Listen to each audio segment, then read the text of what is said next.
Então, ainda nessa coisa da história do Brasil, a gente pode dizer para vocês o seguinte, tá?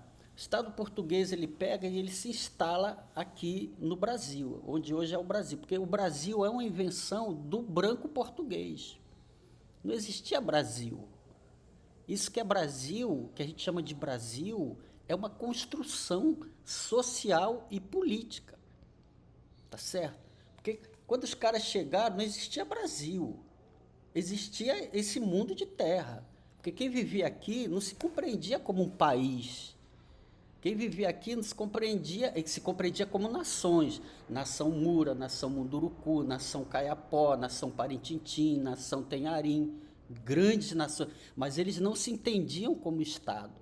E nem eram sociedades de classe. Tá entendendo? Aquilo pouco que eu falei para você, que o português chega e desmonta essa porra toda. Mas veja só o seguinte, o português ele traz o Estado dele para cá, ele traz o seu modelo de sociedade para cá, para o Brasil. Por que que ele traz? É porque, e aí a gente vai avançar em mais uma definição do Estado. Quer dizer, o Estado, ele é aquela instância da sociedade, ele é aquele pedaço da sociedade que administra a sociedade, tá certo? Mas esse Estado, ele nasce de condições econômicas e políticas muito próprias. Você está entendendo? Ou seja, um Estado de uma sociedade dividida em classes, quando ela vem para cá, ele traz a divisão de classe social também para cá. Aí, a primeira coisa que o português faz quando chega no Brasil, o rei de Portugal, ele faz um bagulho chamado capitanias hereditárias. Vocês já escutaram falar nisso, né? Capitanias hereditárias. Eles pegaram o Brasil da Amazônia até o Rio Grande do Sul e dividiram em 12 pedaços e deram para nobres portugueses, entendeu? Aí o cara tinha um mundo de terra assim, enorme, por exemplo, aqui na Amazônia, no Amazonas, entendeu? Aqui era uma capitania chamada Maranhão e Grão-Pará, entendeu? Então, o rei de Portugal pega o mapa do Brasil, divide para os amigos dele, divide para os apoiadores dele, tá? Quando esses caras vêm para cá, eles vêm armados, eles vêm com grana, eles vêm com tecnologia, para quê? Para explorar a terra que o rei deu para ele. Peraí, porra, mas essa terra não é do rei de Portugal, essa terra é de quem estava aqui antes. Mas não, não tem esse papo, entendeu? Eles vieram para cá e impuseram sua forma de sociedade e sua forma de Estado, entendeu? Então, Estado, ele faz isso, ele administra a sociedade em favor da classe dominante, da classe que nos domina. Guarda essa palavra, classe dominante. Classe dominante é aquela classe social que domina a nossa sociedade. Não é a classe trabalhadora que domina na sociedade brasileira. Não é a classe trabalhadora. É a classe capitalista. Como naquela terra, era a classe dos donos de terra, dos latifundiários. Olha só, há 500 anos atrás, e a gente ainda vive hoje, 500 anos depois da chegada do português, o mesmo problema da terra. Muita gente sem terra, entendeu? E pouca gente com muita terra. Tá entendendo? Olha como mudou pouco de lá para cá. Por quê? Porque eles trouxeram o seu modelo de sociedade baseado em classe, baseado na exploração. Então, o Estado é isso, ele administra a sociedade em favor da classe dominante. Tá entendendo? Ele não administra a sociedade em favor da classe dominada. Por exemplo, quando o português chegou aqui, a primeira coisa que ele fez foi escravizar o que ele chamava de negros da terra. Sabe quem eram os negros da terra? Eram os indígenas, entendeu? Então, esses eram os explorados. O Estado português trabalhava, administrava em favor desse indígena que ele estava escravizando? Não. Ele funcionava em favor daquela classe, entendeu? Que se dizia dona das terras. Porque foi ele, Estado português, que deu terra para esses caras, para os amigos do rei. Tá certo? Então, isso é uma coisa que a gente precisa reter quando a gente fala do Estado, que o Estado brasileiro, ele funciona em favor da classe dominante, tá certo? Ele funciona, é um aparelho, é como um carro que que dependendo do motorista daquele carro, do Estado, do governo, entendeu? Do grupo que a gente elege e bota lá no governo, ele vai dirigir aquele Estado em favor da classe dominada ou em favor da classe dominante. Ou então fazer um meio de campo entre os dois, que é o que o Lula faz. Ele tem capitalistas no governo dele, ele tem fazendeiros no governo dele. E eu não estou falando mal do Lula, eu estou falando que a política é assim, que ele, para se eleger, ele teve que fazer alianças. Então, hoje, por exemplo, no Brasil, você tem um governo que controla o Estado e que tenta colocar o Estado em favor dos dominados, em favor dos explorados, em favor dos pobres, entendeu? Eu vou citar um exemplo clássico, um exemplo rapidinho para vocês. O Lula, ele fez o Bolsa Família, né? O Bolsonaro, quando entrou, ele encolheu o Bolsa Família. O negócio dele era acabar com o Bolsa Família, entendeu? Por quê? Porque é um Estado que não funciona em favor do pobre, funciona em favor da classe dominante, entendeu? O Lula é um Estado que tenta funcionar, que funciona em favor dos pobres, mas a hegemonia dentro do Estado, quer dizer, a dominação dentro desse Estado hoje, governado pelo PT, ainda não é dos trabalhadores, ainda é da classe capitalista. Só a gente vê na televisão. O problema da taxa de juros, o presidente do Banco Central, que é um capitalistão, um empresário riquíssimo, o fato de que no Congresso Nacional, de 600 e poucos deputados, entendeu? Quase a totalidade deles são capitalistas, são fazendeiros, são empresários. Quantos indígenas tem no Congresso? 2, uma delas não presta. Mas só tem 2 indígenas no Congresso. Quantos pretos tem no Congresso?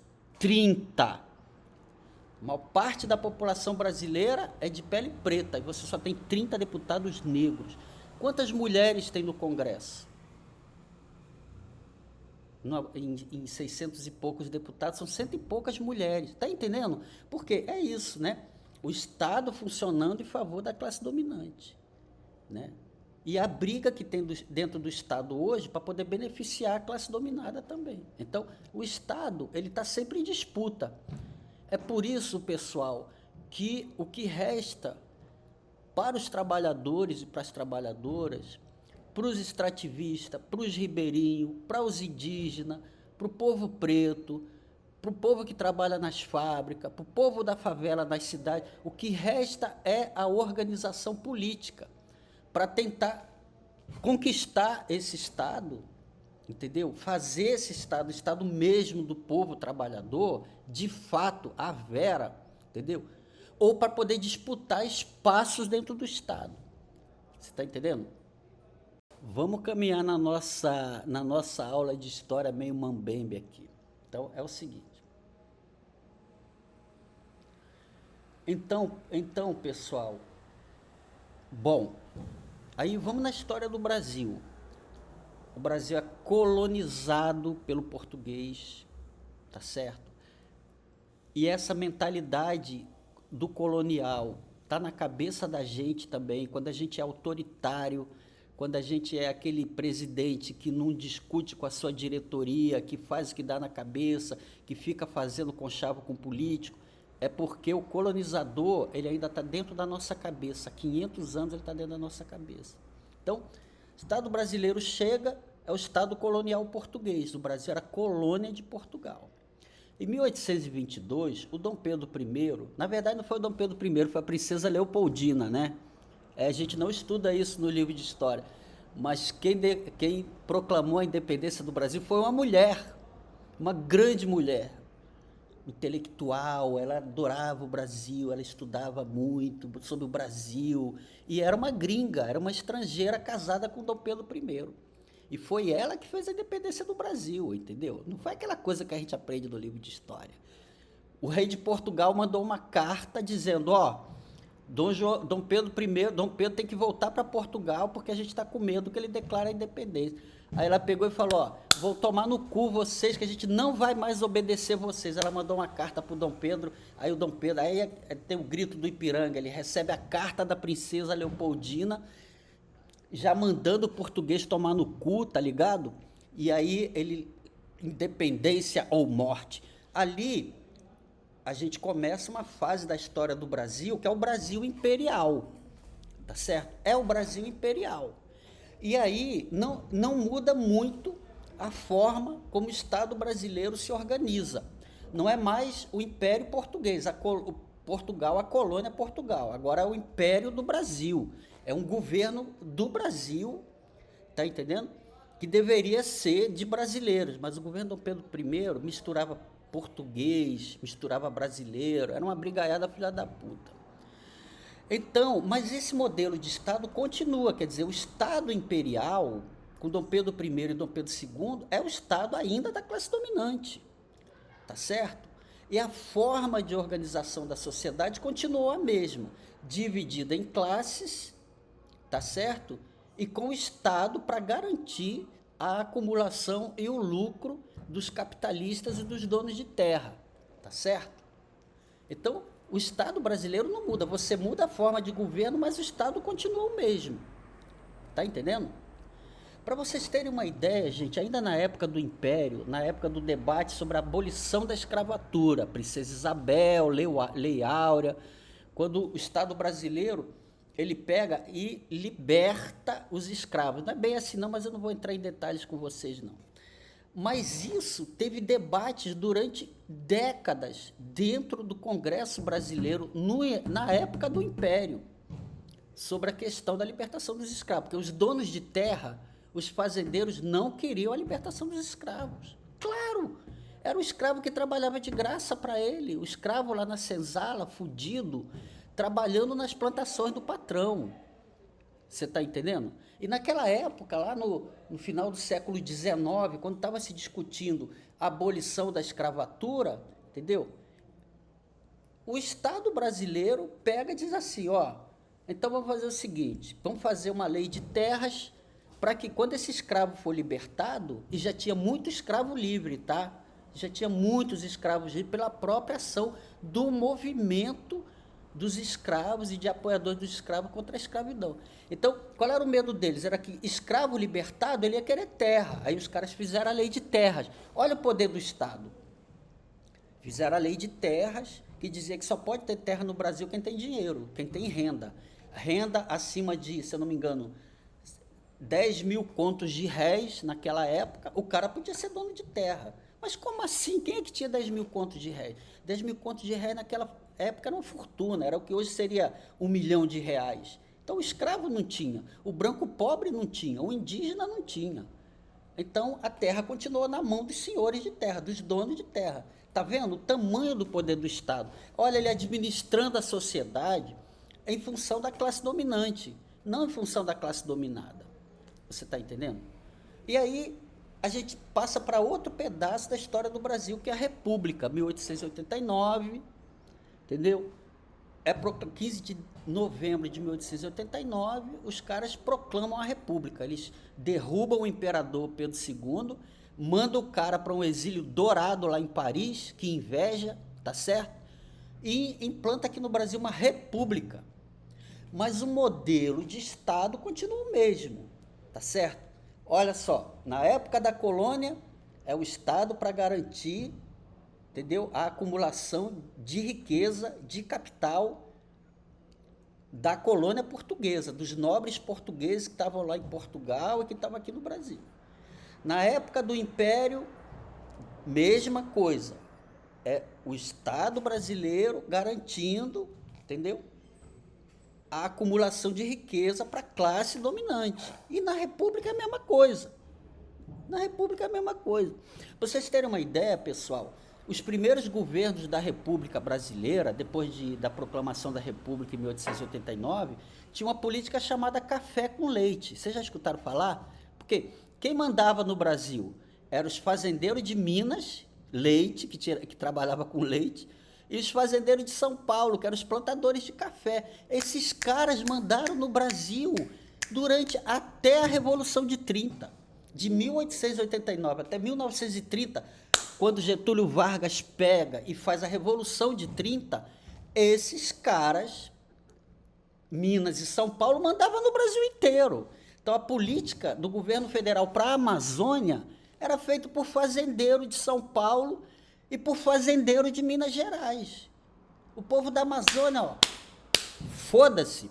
Até esses riquinhos que hoje estão no poder aqui, aquelas famílias tradicionais amazonenses, conversa fiada. Eles eram conduzidos pela política do café com leite, pelos fazendeiros de Minas e de São Paulo, que tinham o Estado na mão. Tá vendo? Eles eram o governo que tomaram conta daquele Estado e fizeram o Estado funcionar em favor, de novo, da classe dominante, política do café com leite. Mas tem o seguinte, pessoal, o que acontece? Olha, aí a gente vai começar a entrar na nossa realidade, que é o seguinte: o povo brasileiro sempre resistiu à dominação imposta pela classe dominante e pelo Estado brasileiro. Isso a gente não vai ler nos livros de história. Não vai ler nos livros de história. Seus filhos não vão aprender isso no livro de história. Eles vão aprender a história oficial, Dom Pedro I, Dom Pedro II, Pedro Álvares Cabral. É isso que eles aprendem na escola. Mas a verdade não é essa aqui.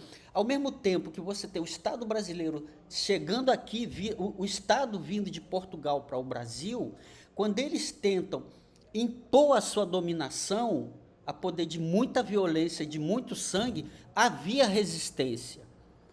Pra vocês terem uma ideia, pessoal, eu andei fazendo uma pesquisa um tempo atrás, eu ia até preparar uma aula também, eu não me lembro muito bem, alguma coisa do IEB, aí comecei a fazer um monte de pesquisa, né? O pessoal de história, de geografia.